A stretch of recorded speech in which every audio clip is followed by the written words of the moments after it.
Recientemente compartía un video en el cual explicaba más o menos algunos detalles en mi proceso de conversión a la fe católica. Aunque no sé si el concepto de conversión es el adecuado, porque en definitiva nunca lo dejé de ser. De tal manera que vamos a utilizar mejor mi retorno, aunque en definitiva no deja de ser una conversión y en cierta medida el proceso de conversión o los procesos de conversión son varios, no es que hay uno en particular, sino que en la medida en que uno va experimentando la fe, vienen dándose muchos procesos de conversión. En todo caso, compartí en ese video sobre la Divina Misericordia, pues parte de lo que fue mi proceso de conversión. Mi vida en cierta medida se ha desarrollado en ambientes académicos e intelectuales y esta experiencia mía trajo sus consecuencias, porque entro en la dinámica que me ubica en un contexto en el cual pareciera, y de hecho no pareciera, efectivamente es así, para muchísimos intelectuales venezolanos, probablemente también en Latinoamérica y en el mundo, pero particularmente en Venezuela, parecieran, o definitivamente es así, están convencidos de que un intelectual no puede ser creyente y un creyente no puede ser intelectual, porque la esencia del creyente, debo suponer, contradice los aspectos que le dan definición al intelectual. Y aunque mi contexto es el contexto cristiano, yo debo suponer que debe ocurrir lo mismo con otras religiones.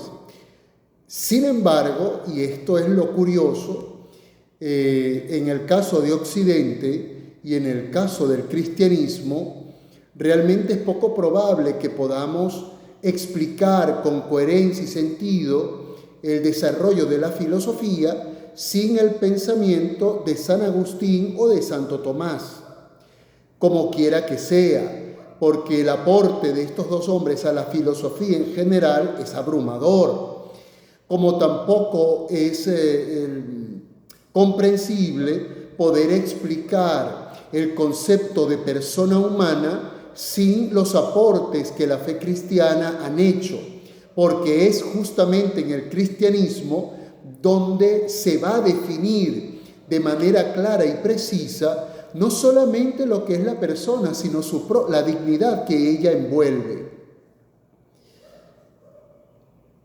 Pensé que era una experiencia que solamente vivía yo. Claro, porque en todo caso mi condición de intelectual es sospechosa, pero tuve la oportunidad de conocer al poeta, ensayista y filósofo Armando Rojas Guardia, con quien tuve una correspondencia bastante voluminosa. Nunca lo conocí, nunca entablé con él una conversación cara a cara, no se dio la oportunidad, pero sí mantuve con él una relación epistolar a través del correo electrónico y de los mensajes privados de Facebook.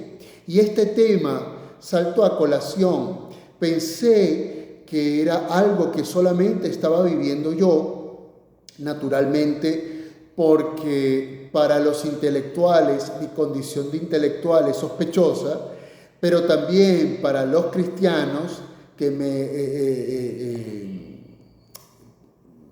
con quienes yo compartía la experiencia de la fe, también podían pensar que mi cristianismo era sospechoso, porque el intelectual sospecha del cristiano, pero es que el cristiano también sospecha del intelectual.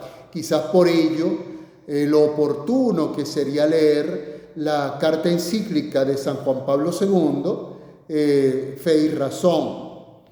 Pero comentaba sobre mi relación con Armando Rojas Guardia y él me explicaba que a él también le tocó vivir lo mismo. Naturalmente, su condición de intelectual y de cristiano me abruma, me arrolla, ni siquiera me atrevo a considerar un parecido tímido, pero sin duda él también lo vivió. Nunca me habló, nunca me dijo que él había escrito al respecto. Y revisando sus ensayos, El caleidoscopio de Hermes, hay un pasaje en donde toca este punto y es el que quiero compartir. No voy a leer un fragmento, lo voy a leer completo porque no tiene desperdicio y sin duda es importante dar a conocer esta página de este libro de Armando Rojas Guardia, El caleidoscopio de Hermes. Escribe Armando Rojas Guardia: el núcleo de lo que tengo que decir como testimonio del trabajo espiritual desplegado por mí para resolver las ecuaciones existenciales que la vida me impone es la experiencia cristiana. Con las connotaciones individuales del caso, he allí ahora el nervio básico de mi apetito escritural. Intelectual cristiano viene a ser en Venezuela un binomio semántico muy atípico, casi excéntrico. En otros países de América Latina, y puedo poner como ejemplo el caso paradigmático pero no único de Nicaragua, es mucho más concebible ese tipo humano y cultural. Las causas de tal fenómeno venezolano son explicables historiográficamente, pero entre nosotros sucede en definitiva que la vivencia personal de la fe cristiana por una especie de estereotipo tácito en la mentalidad de nuestras élites intelectuales no parece compatible con el desarrollo de una obra artística moderna. Este prejuicio visualiza al cristianismo como una rémora infantil de la conciencia, una fuente de castración sensual y espiritual para el hombre. Cuando un intelectual, laico o sacerdote se proclama creyente, se lo acepta y valora con tolerancia si su obra o su práctica social ostentan alguna relevancia en el orden de las ideas, de la política o de las realizaciones culturales, pero se percibe con incomodidad inconfesada, cuando no con asombro desdeñoso, la atmósfera más íntima de su fe. Y el meollo de mi vida intelectual consiste en la intensa transcripción de la experiencia de fe de un escritor que, reflexionando desde nuestra ineludible, aunque problemática y varias veces extraviada modernidad, sabe hoy, a sus 38 años de edad, que no lo mueve pasión mayor, ni estética, ni filosófica, ni sensual, ni práctica, que la de ser cristiano. Más aún, sabe también, después de profundas batallas interiores, que el catolicismo es, pese a su cierta inercia sociológica, sus eventuales endurecimientos de doctrina, los desfallecimientos humanos, demasiado humanos, de sus líderes y la antievangélica alianza que algunos de sus sectores institucionales establecen con el poder que sojuzga a los pobres y oprimidos, la articulación histórica más completa e idónea del cristianismo.